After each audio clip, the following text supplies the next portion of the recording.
Coucou mes loves, j'espère que vous allez bien et que la santé ça va. Et si ça ne va pas comme disent les youtubeurs, ça va aller, ça devrait aller. Alors je suis toute contente de me retrouver aujourd'hui ici avec une nouvelle vidéo.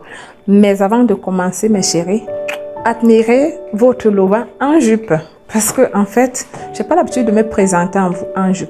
Vous avez l'habitude de me voir en robe, en pantalon et rare en jupe. Si je regarde mes vidéos, c'est très rare. Bon, j'aimerais juste que vous m'admirez en jupe. Donc, je vous présente votre lova en jupe. J'ai bien moulé le ndombolo. Vous voyez un peu, j'ai moulé bien le ndombolo. Vous voyez, donc, comme je vous dis souvent, une femme ronde peut s'habiller en jupe, en pantalon, en short, en tout. Bref, comme vous voulez. Et pourtant, j'ai beaucoup de jupes, hein? J'ai beaucoup de pantalons. Je ne sais pas pourquoi ça me prend quand je fais les vidéos, toujours me présenter en jupe. Mais le sujet d'aujourd'hui concerne les couples, en fait. Ça concerne les couples. Je sais, c'est pas que chaque couple a son fonctionnement. Hein? Chaque couple a sa façon de fonctionner. Donc, mais juste, c'est un truc qui me chagrine, en fait. Et je me suis dit, ben, je viens partager 1, 2, 3 points avec vous. Mes chéris, le mariage, c'est pas la prison. Le mariage, c'est pas l'enfer. Le mariage devait être un truc, une chose où deux personnes s'aiment, ils ont décidé d'avancer ensemble, de voir la même direction et non la prison. Avoir ton mot à dire ne veut pas dire que tu lui manques du respect. Je vois les femmes, elles sont mariées, elles ont compté des années de mariage, mais elles n'osent pas dialoguer avec leur mari. Elles n'osent pas donner leur avis sur certaines choses. Elles n'osent pas rigoler, elles n'osent pas discuter, elles n'osent même pas faire quoi que ce soit si leurs maris sont là. Et pourtant, ces femmes-là, quand leurs maris ne sont pas à la maison, mais va leur voir. Ça crie, ça joue, ça discute avec les amis, ça parle au téléphone et tout.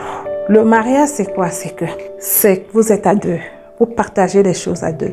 Mais de temps en temps, la femme a besoin d'une femme comme l'homme, d'avoir son espace.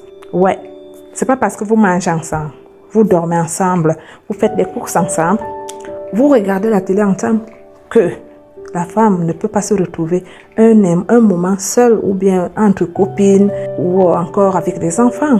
C'est pas la prison, mes chéris. Refusez ça, il faut se faire. En fait, il y a les gens qui disent, oh ouais, toi tu as la chance, peut-être que tu sors sans ton mari. La liberté s'arrache. La liberté s'arrache, mes chéris. Tu as ton mot à dire. Quand ça ne va pas, aie le courage de dire à ton homme, chérie, ceci ne me plaît pas. C'est ça le mariage. Le mariage, c'est pas forcément oui, béni, oui. Non. Et sachez que les hommes n'aiment même pas les femmes qui sont toujours là en train de dire oui et ne pas donner leur avis. Je dis ça parce que j'ai vu les femmes mariées. Elles comptent des années de mariage, je vous dis. Les années de mariage, mais celles-ci sont très incapables de s'exprimer là où se trouve leur mari. Si celle-là était en train de danser, dès que monsieur entre là, aïe, ça devient tellement sérieux du genre, madame qui était en train de danser, elle devient franchement, on suit au pas. Non. Ma chérie, pour que tu sois épanouie dans ton couple, pour que tu sois épanouie, il faut que tu sois libre dans ta tête. Il ne faut pas que tu te sentes en prison. Il ne faut pas que tu te sentes en enfer. Non, sinon, tu finiras malheureuse. Franchement, les hommes, laissez vos femmes s'épanouir. Laissez vos femmes se décider. Je vous parle en connaissance de cause. Il y a des hommes qui n'ont jamais laissé leur femme mettre le lave-linge, en fait, lancer la machine. Quand toi, en tant que femme, ton mari, ton homme, ne te laisse pas lancer la machine, mais il te laisse faire le repassage. Ça signifie quoi? Ça signifie que la bête là ne peut pas manipuler le lave-linge, mais tu peux quand même faire son repassage. Mais on se réveille un peu là, quoi. On se réveille. C'est pas que je fais ça pour que vous vous révoltez, mais c'est juste que je vois ça inadmissible, en fait. Peut-être, même quand, franchement, même à l'époque là, hein, de nos grands-parents, je crois quand même que nos grands-mères avaient leur espace, en fait. Nos grands-mères, la cuisine les appartenait. La cuisine, c'était que l'homme était au salon, à l'époque, même à l'époque de nos mamans. La cuisine était le coin de la femme, le salon était pour l'homme. Aujourd'hui, dans notre monde moderne, tout le monde peut aller au salon, tout le monde peut aller en cuisine, mais ça ne veut pas dire que c'est l'homme qui devrait. En fait, tu peux pas faire du genre, pour manger, c'est l'homme qui décide que ce soir, c'est qu'on va manger les saucisses. et ça doit se passer comme ça. Oh, c'est pas parce que la cuisine est devenue un truc commun que la femme n'a plus en fait son mot à dire. C'est quoi? Donc c'est ces genres de femmes pareilles qui font pareil que quand elles sont au lit. Si le mari est en train de leur toucher la partie, c'est que ça fait mal. Elle n'osera même pas dire, écoute, là tu me fais mal. Elle va se laisser aller dans la douleur. Simplement parce qu'elle a peur. On ne peut pas avoir peur de son mari, on le respecte. On ne peut pas, on ne doit pas avoir peur.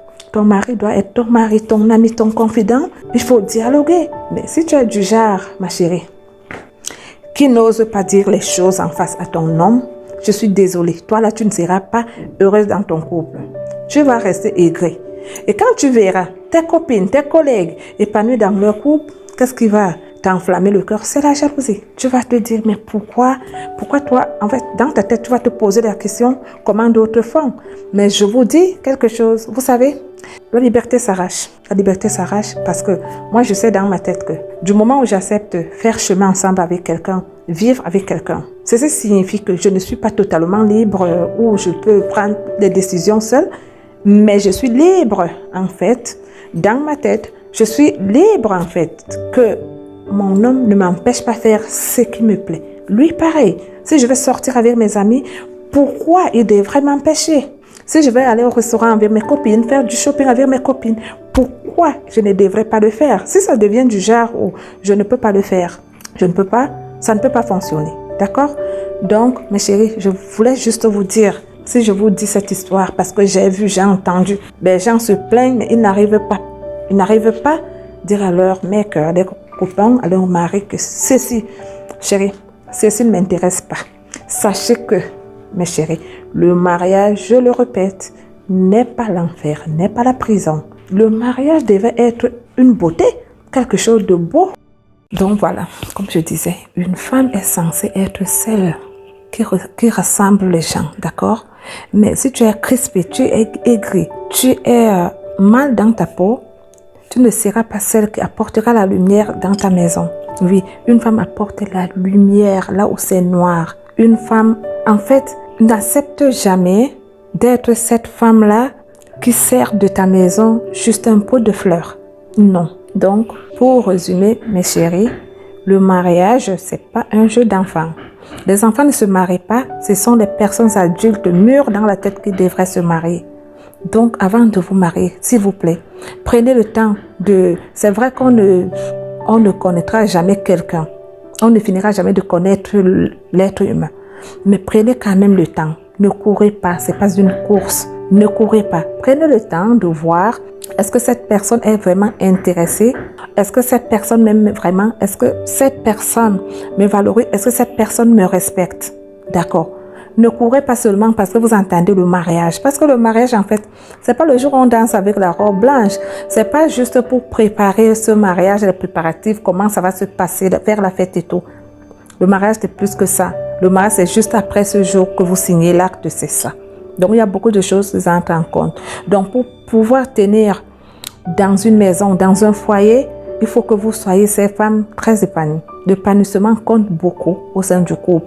Mais pour cela, il faut que vous trouviez votre place. Hein. Il faut que vous sachiez que ici, j'ai ma place dans cette maison. Et ouais, une femme qui n'a pas de place, c'est une femme qui ne peut prendre aucune décision. C'est une femme que l'homme ne peut jamais écouter. C'est une femme qui sera toujours aigrie, crispée. Parce que, vous savez, il y a les hommes là dehors qui, aujourd'hui je parle des hommes parce que comme je vous ai dit, j'ai vu beaucoup de choses. J'entends beaucoup. Fou. Du moment où ma chérie, tu n'es même pas encore dans ton mariage, tu n'es même pas encore mariée. Tu te dis oui, il fait ça parce que en fait, on n'est pas encore marié. Une fois marié, il changera. Tu t'es trompé. Tout commence dès le premier jour. Chaque couple devrait avoir une base. Je vais vous dire, moi, avant que mon homme ne me pose, il sait que je suis une femme douce. Mais quand je m'énerve, personne ne m'arrête. J'ai pas attendu qu'on soit marié pour qu'il sache mon tempérament, non. On se fréquentait encore quand on n'était même pas dans la même ville qu'il a compris que, hey, la lionne-ci, c'est la femme la plus douce et c'est la femme alors quand elle se gâte, personne ne l'arrête. Tu ne caches pas. Donc, chaque relation doit avoir les bases bien fixées. Si tu ne fixes pas des bases parce que tu as assoiffé du mariage, ça va très mal finir, mes chéris. Donc, pardon, ne courez pas. Ne courez pas parce que vous avancez en âge. Ne courez pas parce que vous avez la pression de la famille. Ne courez pas parce que vos collègues, vos cousines, vos camarades se marient ou sont tous mariés. Attendez de trouver la bonne personne. Je vous dis, je vous répète. Parce que, en fait, ce qui se passe souvent, c'est quoi? C'est que du moment où on tombe dans les bras de n'importe qui, on ne cherche pas à comprendre si cette personne nous respectera, si cette personne va nous valoriser. Si, ça donne ceci. Parce que, en fait, si l'homme te respecte, l'homme te valorise, l'homme t'aime, cet homme quand même ne va pas te comprimer. Non. Les hommes qui ont tendance à comprimer leurs femmes, c'est les hommes qui ne respectent pas leurs femmes. C'est des relations qui n'ont pas eu de base. D'accord? Donc, en fait, c'est ce que je voulais juste vous dire. Juste pour vous amuser un peu, en faire résumer. Peut-être que vous avez déjà eu le même souci que moi. Vous allez demander pourquoi cette vidéo est en 2 parties. J'ai commencé une première partie. Au milieu de la vidéo, pim, j'ai eu des soucis. Donc, quand je reviens un autre jour, là, mes chéris, j'étais obligée de me représenter comme vous voyez et avec d'autres mots, en fait. Parce que vous savez que tu ne peux jamais reprendre ce que tu as perdu. C'est comme dans les relations. Une fois perdu, tu essaies de reprendre, ça ne sera plus la même chose. C'est ce qui m'est arrivé avec cette vidéo. Donc, sur ce, mes loves, je vous laisse, je vous adore. Vous devez le savoir, je vous kiffe. Et pour les nouveaux, hein, si vous n'êtes pas encore abonné, abonnez-vous, likez et surtout laissez-moi les commentaires. N'hésitez pas de partager, mes chéris, ça ne vous coûte absolument rien du tout. Donc, je vous embrasse et on se retrouve à très bientôt. Bisous, bye bye.